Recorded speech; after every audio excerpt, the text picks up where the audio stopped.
Hello and welcome to Mysterious Realities.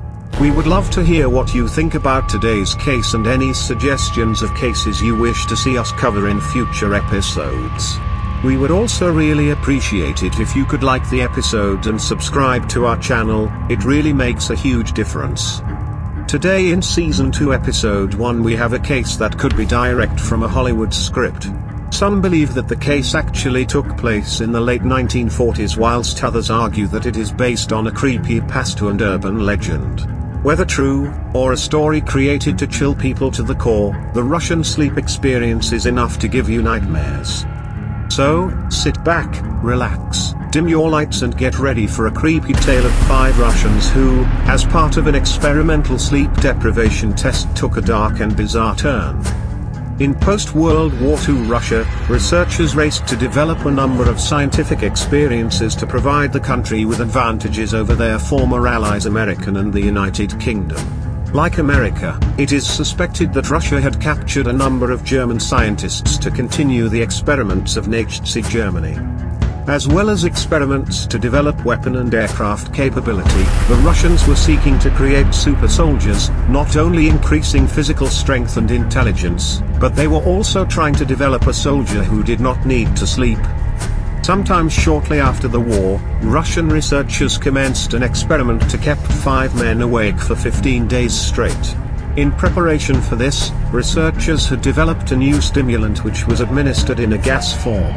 A great deal of planning went into providing a controlled experiment which finally led to the 5 men being sealed in a small chamber, where, using cameras and microphones, they were able to monitor the men 24 hours a day. The chamber was constructed to have thick walls to help create the sealed environment. It was also reported that small windows installed into the chamber were 5 inches thick. To help their test subjects pass the time, the researchers provided books, beds, fresh running water and toilet facilities. Whilst beds were provided, no bedding was provided. Meals were provided by the means of 5 months' worth of dried food. The 5 test subjects were selected from the high number of political prisoners. These were usually imprisoned by Russia as traitors or enemies of the state. With no release from prison being possible for most, they easily gathered volunteers. This was mainly due to the government promising freedom upon the conclusion of experiment. For the first 5 days, all was normal, being under constant watch. Every conversation and action was recorded. However, from the 6th day, researchers noticed that conversations were gradually becoming more darker. Generally, conversation turned towards traumatic events from their past. They also became more negative and slowly started to develop paranoia. They stopped interacting with each other. Instead, they would whisper into the microphones and being observed talking into the windows. Around the 9-day mark, one of the test subjects began to scream, running the length of the chamber, screaming loudly for around 3 hours. Eventually, he was unable to produce a scream, his voice becoming more of a labored squeak. Throughout this episode, the other 4 subjects did not react to the screaming. Instead, they continued with their whispering as if they could not hear him. Not long after this, a second subject started with the screaming. This time the remaining subjects did respond. Calmly they pulled apart the book and, smearing the pages with their own feces, they placed the pages over the windows. Once all the windows were covered, the screaming and whispering suddenly stopped.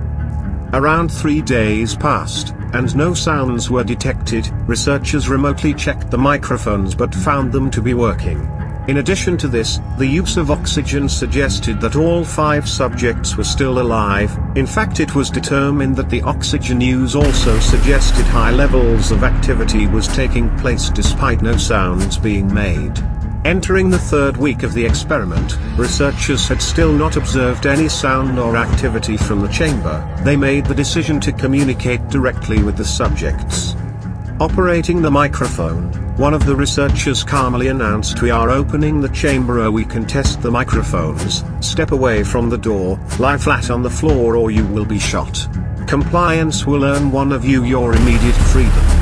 After a moment of silence, they received a reply, "We no longer want to be free." No further communication was received from inside the chamber despite the attempts of the researchers. After several hours, the researchers decided to open the chamber.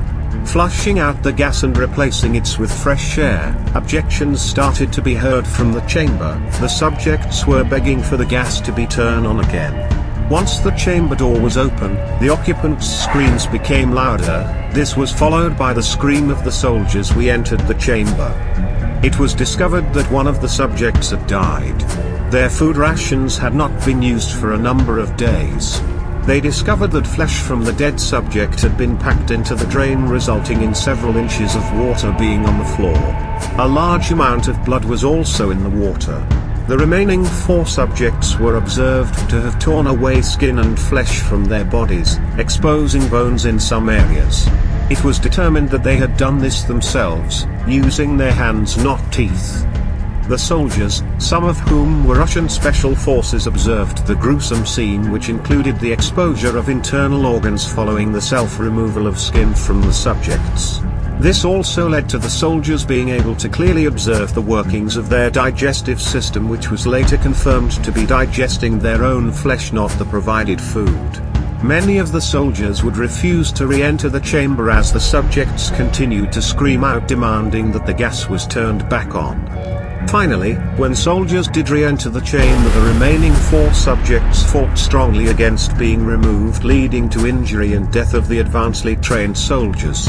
One who died had his windpipe ripped out. A further was severely injured after having his testicles ripped off and an artery severed after being bitten by one of the subjects. It is thought that a total of 6 soldiers died. Some of these died after committing suicide shortly after the incident. Further injury was suffered by the 4 subjects, including one who ruptured his spleen. He received emergency treatment, but doctors struggled to sedate him. They used 10 times the recommended dose for morphine, but the subject continued to fight against the treatment. A number of the doctors sustained injuries, including broken ribs and arms. The doctors observed that the subject's heart had stopped, but he continued to fight, still demanding more of the gas, until after a few minutes he finally stopped. Another of the surviving 4 fought violently against being given any anesthetic prior to the surgery he needed. In the end, doctors carried out the 6-hour operation with no anesthetic. The doctors were surprised that he managed to survive the surgery, as it should have been medically impossible.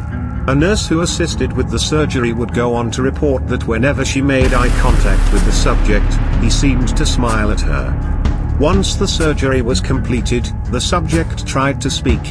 When the doctor was able to make out what was being said, he stood back in horror. The words spoken were "keep cutting." Whilst this is an impressive piece of supernatural fiction, it does open up questions on experiments that actually did take place after World War II. There is a theory that the story was inspired by real experiments conducted by German scientists, but, regardless of the backstory, being deprived of sleep can have serious consequences for our mind and body, and it is not beyond reason that in a secret laboratory somewhere right now, experiments are taking place to create the ultimate soldier who does not need to sleep and feels no pain, whose only focus is to carry out their mission no matter what it takes. Thank you for listening. What is the longest you have stayed awake for? What effect did it have on you? Let us know in the comments.